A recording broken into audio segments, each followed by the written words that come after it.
हम आपको board examination की तैयारी करा रहे हैं और आपकी एनसीईआरटी में चैप्टर के जो बैक एक्सरसाइज है उसका हम आपको comprehensive answers, model answers provide कर रहे हैं। और जिन क्वेश्चंस में हमें लगता है कि थोड़ा एनसीईआरटी के बाहर जाने की ज़रूरत है कंसेप्ट को अंडरस्टैंड करने के लिए, उनका हम आपको ये वीडियो सॉल्यूशन भी प्रोवाइड कर रहे हैं। सो इस पर्टिकुलर वीडियो में ह्यूमन हेल्थ एंड डिसीज से क्वेश्चन नंबर 16 को देखेंगे आपकी एनसीईआरटी से। Why is it that once a person starts taking alcohol और drugs it is difficult to get rid of this habit, discuss it with your teacher. So देखिए, ये एक बहुत इंपॉर्टेंट बात को समझने की कोशिश कीजिए। किसी भी प्रेशर की वजह से किसी ने ड्रग लेना शुरू किया या अल्कोहल कंजम्पशन शुरू किया, पीयर प्रेशर की वजह से भी हो सकता है, सेंस ऑफ एडवेंचरिज्म जो एडोलोसेंस में मिलता है, एक्सपेरिमेंटेशन की जो सेंस जो एक इच्छा होती है एक पर्टिकुलर एज ग्रुप में, या किसी और वजह से किसी आदमी ने ड्रग या अल्कोहल लेना शुरू किया और मान लीजिए उसकी वजह से उसको ऐसा परसेप्शन हुआ कि इसका कुछ अच्छा इफेक्ट उसको मिला है। सो वो जिस प्रॉब्लम से जूझ रहा था, मान लीजिए थोड़ी देर के लिए भी उसको उससे निजात मिल गई और उसे ऐसा लगा कि मुझे इसका कोई पॉजिटिव इफेक्ट आ रहा है। ये परसेप्शन है उसका, आ नहीं रहा है, उसको ऐसा लग रहा है कि ये परसेप्शन है। यहां से स्टोरी शुरू होती है, यहां से बार बार लेने की इच्छा होती है सेम ड्रग को। सो पहली चीज तो हमें यह समझ में आ गई। और जब आप बार बार किसी ड्रग को ले रहे हैं तो धीरे धीरे हम एक शब्द इस्तेमाल करते हैं that the person becomes addicted to the drug. So जब आप शब्द इस्तेमाल करते हैं एडिक्शन, एडिक्शन एक कैजुअल टर्म नहीं है। बायोलॉजी में, मेडिकल साइंस में एडिक्शन का एक मतलब है।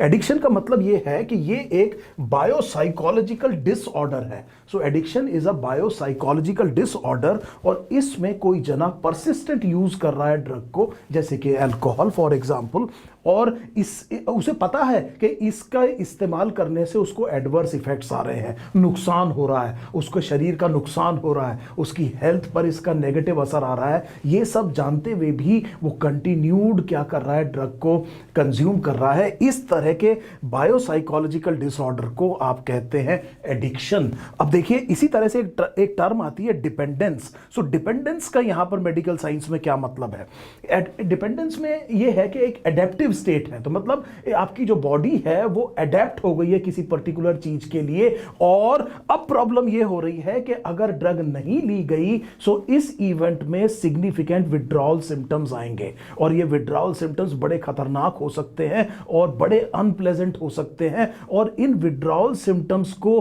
क्योंकि इसका जो इसकी जो फीलिंग होगी वो बहुत डिस्ट्रेसिंग होती है, so the person will take on drug because अब वो इसके लिए डिपेंड हो गया है। ये जो डिपेंडेंस है ये फिजिकल भी हो सकती है। देखिए, मैंने आज बहुत इंपॉर्टेंट डेफिनेशंस, जो बहुत क्लासिकल डेफिनेशंस हैं, इन शब्द को समझने के लिए यहां मैं यूज कर रहा हूं।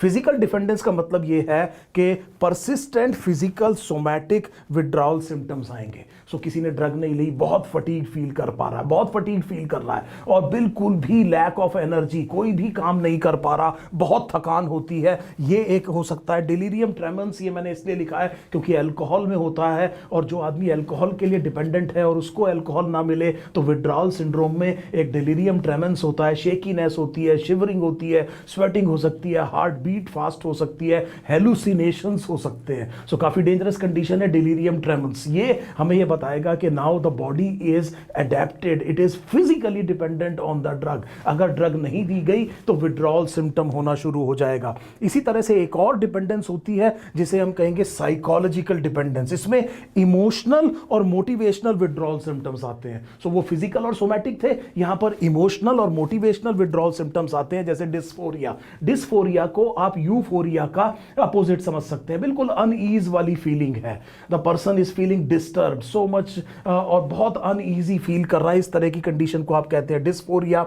एनहेडोनिया, एनहेडोनिया का मतलब यह है कि जो रोजमर्रा की चीजें होती हैं, नॉर्मली जो लोग एंजॉय करते हैं फैमिली लाइफ में, सोशल लाइफ में, उसे उसमें प्लेजर नहीं मिल रहा है। He is not getting pleasure out of all these activities और वो फिर अपने आप को बहुत डिस्ट्रेस महसूस कर रहा है, वो एंजॉय नहीं कर पा रहा है, वो अपने आप को मोटिवेट नहीं कर पा रहा है। मोटिवेशन एक बहुत इंपॉर्टेंट एस्पेक्ट है, वो अपने आप को मोटिवेट ही नहीं कर पा रहा है, इसलिए वो कोई भी काम, नया काम या अपना जो काम है वो प्रॉपर तरीके से नहीं कर पा रहा है। सो अब आपको ये शब्द समझ में आ गए कि डिपेंडेंस किसे कहते हैं, एडिक्शन किसे कहते हैं। सो आपकी डिपेंडेंस हो सकती है, से फॉर एग्जांपल यूट्यूब पर, और यूट्यूब पर अगर आपको डिपेंडेंस शब्द हो गया, हम एडिक्शन की जगह शब्द कहेंगे कि डिपेंडेंस हो गई है। विड्रॉल सिंड्रोम होता है कई लोगों को, अगर उन्होंने नहीं देखा वीडियो तो अजीब सा लगना शुरू हो जाता है। So that may be dependence actually. तो अब मेडिकल कंटेक्स्ट में ये शब्द आपको बहुत अच्छी तरह से समझ में आ गए। अब हम अपने आंसर पे जाते हैं। हमने ये कहा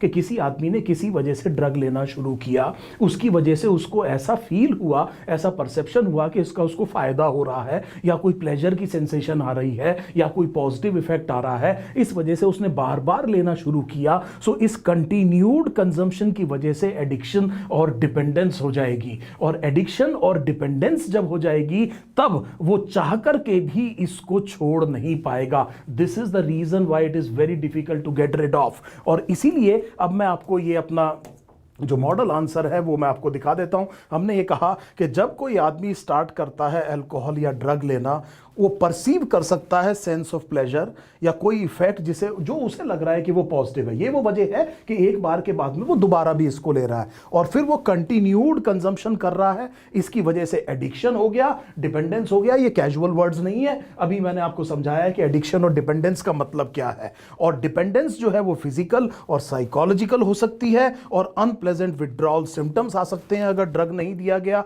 इसकी वजह से कंटिन्यूड इनटेक हो सकती है इन सब्सटेंस की, इनका अब्यूज हो सकता है, and that is why it is actually very difficult to get rid of. I hope you have understood the basic concept. Thank you so much.